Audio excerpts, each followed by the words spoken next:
ಜನಸಾಮಾನ್ಯರಿಗೆ ಒಂದು ಕಾನೂನು, ನಿಮ್ಮ ಇಲಾಖೆ ಸಿಬ್ಬಂದಿ ವರ್ಗದಲ್ಲಿ ಒಂದು ಕಾನೂನ. ನೀವು ಬಂದಾಗಿಂದ ನೀವು ಮೊಬೈಲ್ ಇಟ್ಕೊಂಡು ನೀವು ಕುತ್ಕೊಂಡ್ಬಿಟ್ರೆ ಅದು ತಪ್ಪದು.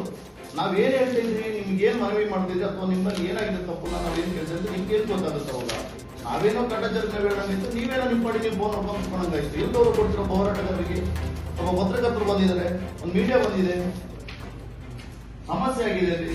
ಸರ್ ಇದು ಇನ್ನೊಂದು ಇದು ಕೇಸ್ ಆಗಿಲ್ಲ, 1 ತಿಂಗಳಾಗಿದೆ. ಆ 1 ತಿಂಗಳಲ್ಲಿ ಇವ್ರು ಏನ್ ವಿಚಾರಣೆ ಮಾಡಿದ್ದಾರೆ ಇವ್ರು ಸಿಬ್ಬಂದಿ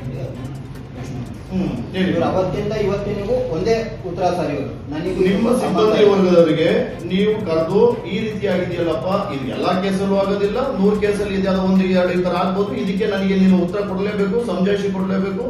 ನಾಳೆ ಬಂದಾಗ ನಾನು ನನ್ನ ತಲೆದಂಡ ಇದು ಅಂತ ಆಗುತ್ತದೆ, ನಾನು ಹೈಯರ್ ಆಫೀಸರ್ ಇದ್ದೀನಿ, ನಾನು ಕೂಡ ಇದರಲ್ಲಿ ಸಹಿ ಮಾಡಿದ್ದೀನಿ, ನೀವು ನನಗೆ ತಪ್ಪು ಮಾಹಿತಿ ಕೊಟ್ಟಿದ್ರು, ಮಾಹಿತಿ ಕೊಡದಲ್ಲೇ ಮಾಡಿಸ್ಕೊಂಡು ಹೋಗಿದ್ರು, ನೀವು ಇದಕ್ಕೆ ನನಗೆ ಉತ್ತರ ಕೊಡಿ. ಈ ತರ ಬಂದಾಗ ನಾನು ನನ್ನನ್ನು ಕೇಳ್ತಾರೆ, ನಿಮ್ಮನ್ನ ಯಾರು ಕೇಳೋದಂತೆ. ನೀವೇನಾದ್ರು ತನಿಖೆ ಮಾಡಿದ್ರಾ, ಅದು ವರದಿ ಏನಿದೆಯಾ, ಹೇಳಿಕೆ ತಗೊಂಡಿದ್ರಾ, ತಪ್ಪೇನಾಗಿದೆ ಅಂತೇಳಿ. ಇವತ್ತು ಏನಾಗಿದೆ ಗೊತ್ತಾ, ನಿನ್ನೆ ನಾವು ನಿಮ್ಮ ಲೈನ್ ಮ್ಯಾನ್ ಕರೆಸಿ, ನಿಮ್ಮ ಈ ತರ ಹೇಗೆ ವಿಜಯ್ ಕುಮಾರ್ ಅವ್ರನ್ನ ಇವಾಗ ಕರೆಸೋದು ಅದೇ ರೀತಿಯಲ್ಲಿ ಹಿಂದೆ ಕರೆಸಿ ನಿಮ್ಮ ಆ ಲೈನ್ ಮ್ಯಾನ್ ಕರೆಸಿ ನೀವು ಏನ್ ಮಾಹಿತಿ ತಗೊಂಡ್ರಿ. ಪ್ರೋಸೆಸ್ ಮಾಡಿದೀವಿ. ನಾನು ನಮ್ಮ ಆಫೀಸರ್ಸಿಗೆ ಹೇಳಿದ್ದೀನಿ ಸರ್, ಬರ್ತೀನಿ, ಅವ್ರು ಎನ್ಕ್ವೈರಿ ಮಾಡ್ತೀನಿ ಅಂತ ಹೇಳಿದ್ದಾರೆ. ಅವ್ರು ಬರೋವರೆಗೂ ವೇಟ್ ಮಾಡ್ತೀನಿ. ಯಾರು? ನಮ್ಮ ಇವರು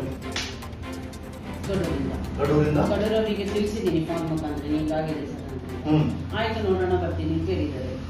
ಯಾವತ್ತೂ ತಿಳಿಸಿರೋದು ನಮ್ದು ಏನಾಗುತ್ತೆ ಅದನ್ನ ಡೈಲಿ ಮಾತಾಡ್ತೀವಿ ನಾವು. ಅಲ್ಲ ಮೇಡಮ್, ಈ ವಿಚಾರದಲ್ಲಿ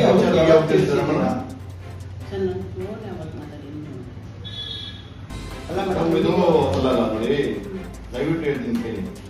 ಹಿಂದೆ ನೀವು ಯಾವ ತಾಲೂಕಲ್ಲಿ ಇದ್ರು, ಯಾವ ಡಿಸ್ಟಿಕ್ ಅಲ್ಲಿ ಇದ್ರು, ನಿಮ್ಮಲ್ಲಿ ಅಲ್ಲಿ ಹಿಂದೆ ಏನ್ ಸಮಸ್ಯೆ ಆಯ್ತು, ನೀವು ಒಳ್ಳೆ ಹೆಸರು ತಗೊಂಡ್ಬಂದಿದ್ರು, ಅಲ್ಲಿ ನಿಮ್ಗೆ ಸನ್ಮಾನ ಮಾಡಿ ಕಳ್ಸಿದ್ರು, ಮತ್ತೆ ಪ್ರಶಸ್ತಿ ಕೊಟ್ಟು ಕಳ್ಸಿದ್ರು. ಸೆಕೆಂಡ್